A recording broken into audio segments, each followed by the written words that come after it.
आज हम चर्चा करेंगे गोहाना विधानसभा की, सोनीपत जिले की गोहाना विधानसभा सीट, जहां वर्तमान में जो विधायक हैं कांग्रेस पार्टी के जगबीर सिंह मलिक हैं। और इस सीट के साथ कई खास बातें हैं, हम उन सब पर चर्चा करेंगे। गोहाना विधानसभा में 1,72,140 कुल वोटर हैं। इसमें से ग्रामीण जो वोटर हैं उनकी संख्या 1,23,590 है। 1,23,590 जो ग्रामीण वोटर हैं। और शहरी जो वोटर हैं कम हैं इस सीट पर। कम का मतलब है 48,543। 48,543 शहरी वोट हैं, ग्रामीण वोट ज़्यादा है। ये ग्रामीण सीट है, जाट बाहुल्य है। ये सभी बातें 2024 के चुनाव के संबंध में अगर जानकारी चाहिए तो समझना ज़रूरी है। गोहाना विधानसभा सीट पर साल 2005 से लगातार जो है कांग्रेस पार्टी जीत रही है। 2005 में धर्मपाल मलिक यहाँ पर विधायक बने। 2009 में जगबीर मलिक यहाँ पर विधायक बने। और 2014 में जब मोदी की पूरे देश में लहर थी, हरियाणा में भी लहर थी, उस वक्त भी जगबीर मलिक यहाँ पर विधायक बने। और 2019 में भी कहीं ना कहीं भाजपा का एक तरह से प्रदेश में असर था, तब भी जगबीर मलिक बने। लगातार जो हैं 3 बार जगबीर मलिक खुद जो हैं विधायक हैं। गोहाना विधानसभा से कांग्रेस पार्टी जीतती रही है। और 2005 में हमने बताया धर्मपाल मलिक कांग्रेस पार्टी के यहाँ से विधायक थे। तो आप मान लीजिए कि 2005 से 2019 तक लगातार जो है कांग्रेस पार्टी का कब्ज़ा जो है गोहाना विधानसभा सीट पर है। इसकी वजह क्या है? पूरा का पूरा इलाका जो है जाट बाहुल्य है। और जो पूर्व मुख्यमंत्री हैं भूपेंद्र सिंह हुड्डा, उनके जो गृह ज़िले हैं रोहतक, उससे सटा हुआ है। तो ये सारी चीज़ें समझनी होंगी। इसके साथ साथ ये हम आपको जानकारी दें कि 2009 में जगबीर मलिक ने कांग्रेस पार्टी की टिकट पर जो चुनाव लड़ा था, उनको करीब 35,250 वोट यहाँ पर मिले थे। 35,250 वोट मिले थे। और उस वक्त जो उनका मुकाबला था इंडियन नेशनल लोकदल के प्रत्याशी से था, अतुल मलिक से। अतुल मलिक को 22,233 वोट मिले थे। और बीजेपी जो है 2009 में, जब कोई मोदी लहर नहीं थी, तीसरे नंबर पर यहाँ थी। अब बात करते हैं 2014 की, जब मोदी लहर थी पूरे देश में, पूरे प्रदेश में। तो उस वक्त जो है जगबीर मलिक ने यहाँ पर जो है 41,350 वोट लिए, जीते। और इस बार उन्होंने हराया फिर इनेलो के प्रत्याशी को। और जो उनको जो है 38,165 वोट मिले थे। इनेलो को 2014 में 38,165, यानी इनेलो का भी वोट बैंक यहाँ पर है और कांग्रेस का तो है ही। बीजेपी उस वक्त भी तीसरे नंबर पर थी 2014 में, जब पूरे देश में, प्रदेश में मोदी लहर थी। 2019 में भी कहीं ना कहीं मोदी का असर था, भाजपा की एक तरह से लहर थी। पुलवामा की वजह से हरियाणा प्रदेश में ये मान लिया जाए कि एक तरह से मोदी फैक्टर जो काम कर रहा था। उस वक्त भी कांग्रेस पार्टी के जगबीर मलिक यहाँ पर विधायक बने। और इस बार उन्होंने 39,531 वोट हासिल किए थे 2019 में। और उनका मुकाबला जो था, उन्होंने हराया था लोकतंत्र सुरक्षा पार्टी के राष्ट्रीय अध्यक्ष यानी सुप्रीमो राजकुमार सैनी को। राजकुमार सैनी भारतीय जनता पार्टी के कुरुक्षेत्र लोकसभा से सांसद रहे हैं। उन्होंने अपनी पार्टी का गठन किया था, पहली बार अस्तित्व में आई थी। और 2019 में वो खुद गोहाना विधानसभा से चुनावी मैदान में थे। उनको यहाँ से 35,389 जो वोट हैं यहाँ पर मिले। 35,389 वोट उनको मिले थे। हार गए थे, नंबर 2 पर रहे थे। राजकुमार सैनी यहाँ पर 4152 वोटों से हार गए थे। यानी जगबीर मलिक का जो जीत का आंकड़ा था वो बहुत कम हो गया था। अच्छा खासा मुकाबला था। तो ये मान लीजिए कि गोहाना विधानसभा पर जाटों का दबदबा है या फिर बीसी यानी बैकवर्ड क्लास का यहाँ पर कोई अच्छा खासा उम्मीदवार हो तो वो कहीं ना कहीं जीत दर्ज कर सकता है। शायद यही सोचकर भारतीय जनता पार्टी ने यहाँ पर अपने जो प्रत्याशी हैं वो उतारे थे बैकवर्ड क्लास से 2014 में। बीजेपी ने रामचंद्र झांगड़ा को यहाँ से अपना प्रत्याशी बनाया था, लेकिन वो हार गए थे और बीजेपी जो उस वक्त भी जो तीसरे नंबर पर रही थी। अब भारतीय जनता पार्टी गोहाना में कहां पर खड़ी है, इस पर भी एक नज़र डालना ज़रूरी है। बीजेपी 2009 में यहां पर उस वक्त भी तीसरे नंबर पर थी और उनके प्रत्याशी को 7234 मत मिले थे। नत्था सिंह उनके प्रत्याशी थे।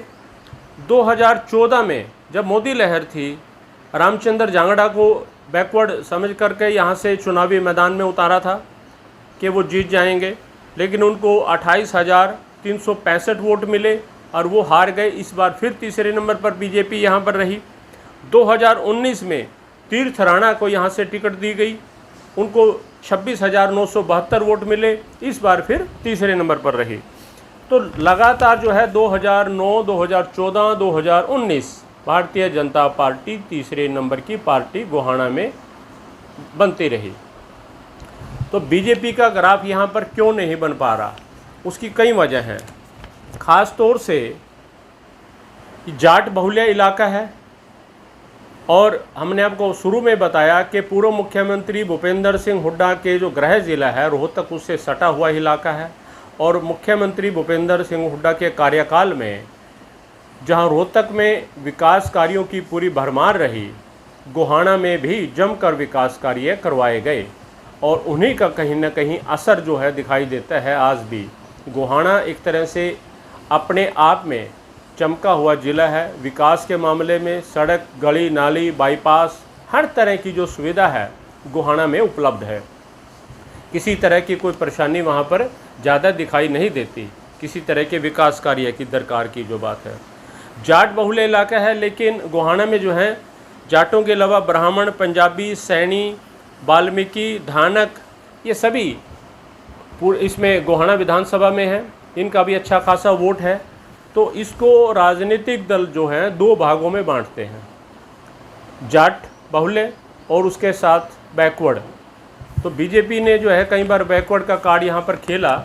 राजकुमार सैनी भी यहाँ पर बैकवर्ड की वोट के भरोसे यहाँ पर गए थे 2019 में और उनको वोट मिले भी, 35,379 वोट मिले। मात्र 4152 वोटों से वो हारे। तो कहीं ना कहीं जो वोटर है दो भागों में बांटा जा सकता है। अगर मुकाबला जो है अगर अच्छा खासा रहे तो एक जाट, दूसरा बैकवर्ड। तो भारतीय जनता पार्टी ने प्रयास बहुत किए, लेकिन कहीं ना कहीं उनको सफलता इसमें नहीं मिली। इंडियन नेशनल लोकदल का प्रभाव भी यहाँ अच्छा खासा दिखाई देता है। 2014 के इलेक्शन में यहाँ पर इनेलो के उम्मीदवार को 38,165 वोट मिले थे, हार गए थे, नंबर 2 पर थे। बीजेपी तीसरे पर थी। 2019 में जो इंडियन नेशनल लोकदल के अतुल मलिक थे, जिनको 22,233 वोट मिले थे, हार गए थे। ये मान लीजिए कि यहाँ पर जाटों का हम आपको बार बार बता रहे हैं और बैकवर्ड का दो धुरी हैं चुनाव लड़ने के लिए। अब इसमें ख़ास बात ये है कि 2024 के चुनाव में मुकाबला किस किस के बीच रहेगा। जगबीर मलिक हरियाणा सरकार के में मंत्री रहे हैं, पूर्व मंत्री हैं, लगातार 3 बार विधायक बनते रहे हैं और अपनी बढ़ती हुई उम्र के बावजूद भी काफ़ी सक्रिय हैं। अब जो भारतीय जनता पार्टी की सरकार है, नायब सरकार है, इन्होंने पिछले दिनों घोषणा की थी कि गोहाना को जिला बनाया जाएगा और यहाँ पर बाईपास वगैरह सब निकाला जाएगा। और लेकिन जगबीर मलिक ने उनकी बातों को चुनावी जुमला बताया और ये माना गया गोहाना में कि ये चुनाव से पहले घोषणा की गई है। तो कहीं ना कहीं ये चुनावी जुमला है, इसको अमली जामा पहनाया जाना इतना आसान नहीं है उनका कहना है कि जब उन्होंने विधानसभा में इस तरह की मांग उठाई थी तो उसकी मांग कहीं ना कहीं अनसुनी कर दी गई थी, लेकिन अब चुनाव से पहले इस तरह का जो पासा है वो फेंका जा रहा है। तो जगबीर मलिक जो हैं आज भी सक्रिय रूप से राजनीति करते हैं।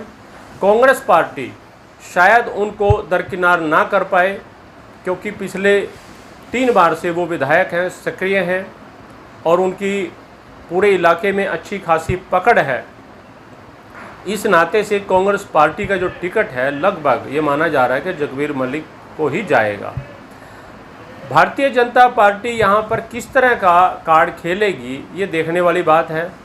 अभी भी पिछले दिनों राज्य स्तरीय एक समारोह भारतीय जनता पार्टी ने गोहाना में किया था, जिसे जगबीर मलिक ने जो है फ्लॉप शो करार दिया था। ये माना जा रहा है कि भारतीय जनता पार्टी गोहाना सीट को जीतने के लिए पूरी जी जान लगाने के प्रयास में है और यहाँ पर किसी ऐसे चेहरे को लाने के प्रयास में है जो ये सीट निकाल पाए, क्योंकि सीट पर कब्जा लगातार कांग्रेस पार्टी का है और वोटर जो हैं 2 हिस्सों में जा सकते हैं, 2 हिस्सों में बंट सकते हैं, क्योंकि यहाँ पर जो शहरी वोटर है वो मात्र 48,543 है और शहर में जो है 21 वार्ड हैं। लोकसभा का जो चुनाव था, अभी जो पिछला चुनाव गया, उसमें भी ये देखने को मिला कि बीजेपी को गोहाना शहर में बढ़त मिली है। 2024 के विधानसभा चुनाव का जो समीकरण है उसको समझने के लिए, हार जीत का आंकड़ा समझने के लिए ये ज़रूरी है कि लोकसभा चुनाव में गोहाना में क्या स्थिति रही उसको समझना ज़रूरी है। लोकसभा चुनाव में गोहाना में 21 वार्ड हैं और 21 वार्डों में जो बूथ थे वहाँ पर भारतीय जनता पार्टी के जो प्रत्याशी थे मोहनलाल बड़ोली, उनको अच्छी खासी बढ़त मिली है। जो कांग्रेस के प्रत्याशी थे यहाँ पर सतपाल ब्रह्मचारी, उनको शहरी इलाके में बढ़त नहीं मिली और जो ग्रामीण इलाके हैं 62 गांव हैं, यहाँ पर 62 के 62 गांवों में कांग्रेस पार्टी को बढ़त मिली। यानी शहरी वोट कहीं ना कहीं भारतीय जनता पार्टी के साथ खड़ा है अभी भी और गांवों का जो वोट है वो कांग्रेस के साथ है, वो बीजेपी के साथ किसी भी हालत में जाने को तैयार नहीं है। 62 गांव हैं और शहर जो है 21 वार्डों में है, 48,000 वोट हैं। तो इस तरह का जो समीकरण है उसको समझकर भारतीय जनता पार्टी ने भी अपना प्रत्याशी यहाँ पर किसी को बनाना होगा, इन सारे समीकरणों पर नज़र दौड़ाते हुए। और ये मान लीजिए कि 2024 का जो विधानसभा चुनाव है वो बीजेपी कांग्रेस के बीच हो सकता है, अगर बीजेपी यहाँ पर किसी अच्छे प्रत्याशी को सोच समझ कर लाती है। वरना क्योंकि बीजेपी हमेशा तीसरे नंबर पर रही है पिछले 3 बार से 4 बार से, वरना यहाँ पर जो है मुकाबला कांग्रेस और इनेलो पार्टी का रहेगा। गोहाना विधानसभा में 2024 की क्या तस्वीर रहेगी उसको समझने के लिए इन सारे समीकरणों पर, इन सारी चर्चाओं पर नज़र दौड़ानी होगी। भारतीय जनता पार्टी को भी खास तौर से इन समीकरणों पर एक बार सोचना होगा, उसी के हिसाब से अपना प्रत्याशी गोहाना में उतारना होगा, क्योंकि यहाँ के जो वोटर हैं वो 2 भागों में उनको कहीं ना कहीं बांटा जा सकता है, जाट और नॉन जाट, यानी बैकवर्ड वोट यहाँ पर अच्छी खासी है। शहरी वोटर हमने आपको बताया कि वो बीजेपी के साथ जा सकते हैं, लोकसभा चुनाव में भी गए थे। ये ऑन रिकॉर्ड है कि लोकसभा चुनाव में जो शहरी वार्ड हैं 21, वहाँ पर बीजेपी बढ़त लेकर के गई है, कांग्रेस पीछे रही है। तो बीजेपी और कांग्रेस यहाँ पर अच्छे खासे मुकाबले में रह सकती है। इनेलो यहाँ पर ये सीट अपने पास रखती है या बहुजन समाज पार्टी को देगी, ये देखने वाली बात होगी। तो कहीं ना कहीं तीनों के बीच तिकोना यहाँ पर मुकाबला देखने को मिल सकता है और हार जीत का अंतर भी कहीं ना कहीं कम हो सकता है, क्योंकि गोहाना विधानसभा सीट जो है अपने आप में एक अलग निराली सीट है। और ये देख लीजिए कि लगातार जो सीट 4 बार से 2005 से 2009, 2014 और 2019 लगातार 4 बार से कांग्रेस प्रत्याशी को जिता रही है। हमारी रिपोर्ट को हमारी रिपोर्ट पर कमेंट करें, आपको पसंद आती है तो इसे शेयर जरूर करें। हम आपके साथ और किसी विधानसभा पर फिर इसी तरह से चर्चा करेंगे।